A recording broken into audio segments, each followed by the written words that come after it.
This week on The Modified World, we bring you Celldweller, so stick around.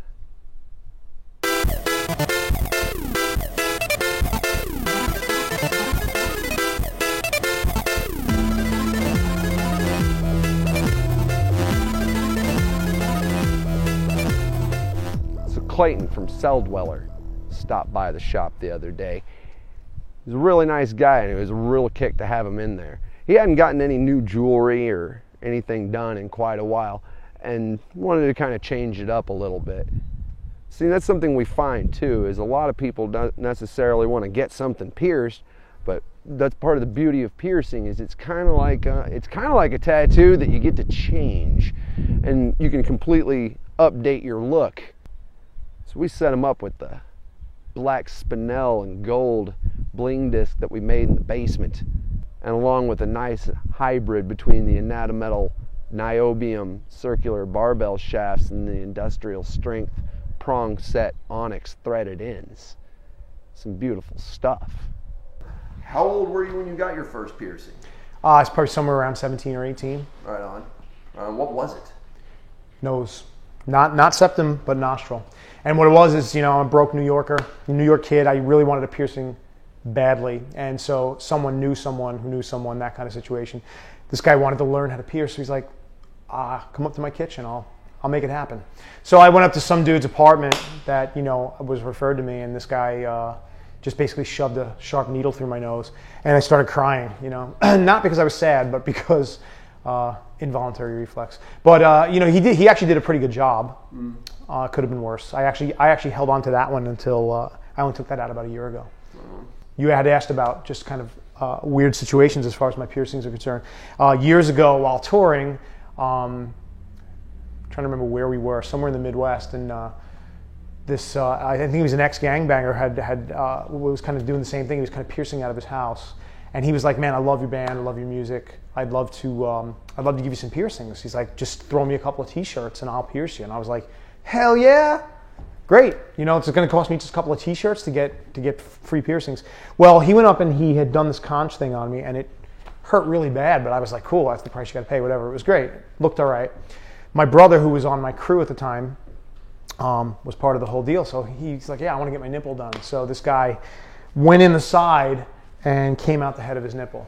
So this needle's sticking right out of his nipple, and we all were looking at it going, "Ooh, that's not good." And so the guy ended up putting jewelry in it anyway, and probably within about 2 weeks it had gotten extremely infected and had grown out. So let there be a lesson to always go to a professional when you're getting pierced. No, you did not. That's from real life experience. You definitely. Of course, I got mine done from the same guy who wasn't a professional, but thankfully mine didn't get screwed up. But that was the lesson for me. Sometimes you get lucky, but at the same time, now with your lifestyle being as busy as it is and stuff like that, I don't think you would even consider trying to do something like that, because seriously, a week downtime of I've got an infection or something like that. Right. Would just be disastrous for your schedule. Yep. In addition to the fact that, let's be honest, you can scar your face up, and that's not exactly good when you're the thing is, when you're younger and you got somebody offering you free piercings or something like that, you're not always thinking rationally. You're just thinking, I just want to get a pierce. And that's kind of where I was. Age, right. Sure. Right. Are you kidding? That's probably where we were. So that was a valuable lesson. Later on, I remember I had a really big draw in Atlanta for a long time with one of my earlier projects. I had some radio play down there, and every time we go down there, we play this place called the Masquerade. Okay. Which, you know the Masquerade, actually. Yeah, I love that venue. And one time when I was down there, a friend of mine, she's like, "Hey, I want to buy you a birthday present. Let's go down to the piercing studio." And I wanted to get my nipples done, so I actually did get my nipples done, pierced at a real studio with a real... Do you know which one it was by any chance? Offhand, I don't remember. Was it in the little 5 points? It wasn't a little 5 points. It's Colo piercing. It was. I think it was Colo piercing. Yeah, we were just there actually a few weeks ago. Okay. So be sure to look at the E30 2012 Road Trip Special, and you can see all about that stuff. Talk to Mandolin and that Brian Thomas, if I recall. That's right. That's where it was. So that was, man, good memory. Yeah, well, it's a small scene. Yeah. Honestly, at the high end of body piercing, we all know each other. Seriously. I mean, there's not as many people really handling business as there should be. So, we pretty much, even if we don't know each other intimately or personally, we'll at least all totally heard know who each other is. Well, that I went down there. probably around 3 or 4 o'clock and had gotten pierced, and I wasn't thinking like 4 hours down the line where I had to throw a guitar strap over my shoulder. So I played the entire show with two freshly pierced nipples. And I just remember like thinking that it was kind of going to be a funny story someday. I just didn't think it was funny then, but I knew it was going to be a funny story at some point. Here it is. I hope that somebody got a laugh out of it at my expense. Other people's misfortune, So I do have a lot of like piercing nightmare stories in a way, but I guess that's what taught me to get things done the right way. You got anything planned for the future? Thinking about like upping the number, or are you just trying to bling up? No, I actually, I think I actually took some out. I had my eyes done. I took them out. I took my nose out.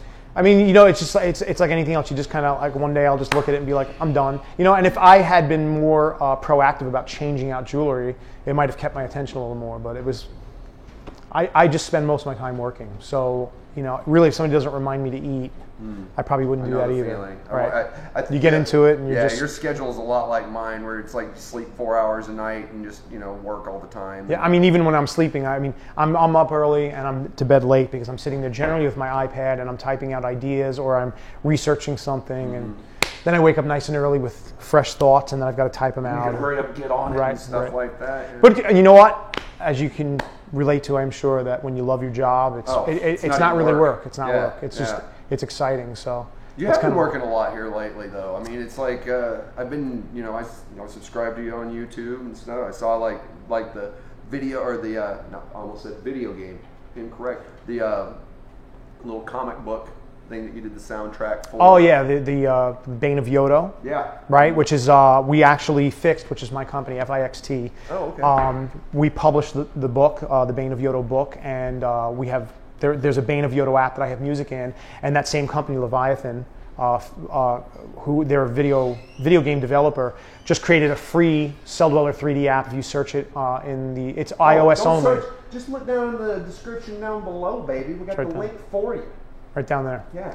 Free iOS app. It streams my newest single from my album that is actually dropping next Tuesday. An album that it's been in the works for 6+ years, and it's finally coming out next Tuesday. So this is really great timing. You've gotten the first on. And I got to hear it, folks. And let me tell you, it's if please check it out. Got links to Clayton's YouTube page over here, and you can go hear some of his tracks in case you're not already familiar with it, which if not, then you're derelict in duty. Why are you not keeping up on the latest things in music, man? JC's here to tell you. Trying to help you. Well, I appreciate you stopping by and being a good sport. I appreciate you hooking it up, man. Hey, it's no problem. This is going to make a difference.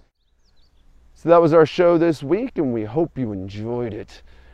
Every week we bring you a new episode from the furthest flung locales in the Western world and sometimes else. So, if you actually enjoy what we do, consider sharing this with your friends on your Facebook, your Tumblr, your Twitter, your Google+. We give away swag to engage subscribers weekly. This week we're giving away a Celldweller CD. So, leave us a comment in the section down below about what you thought about Mr. Clayton's sweet new jewelry. Which did you like more, the black niobium, the black spinel bling disc? Let me know. And of course, we'll see you next week for another episode of The Modified World.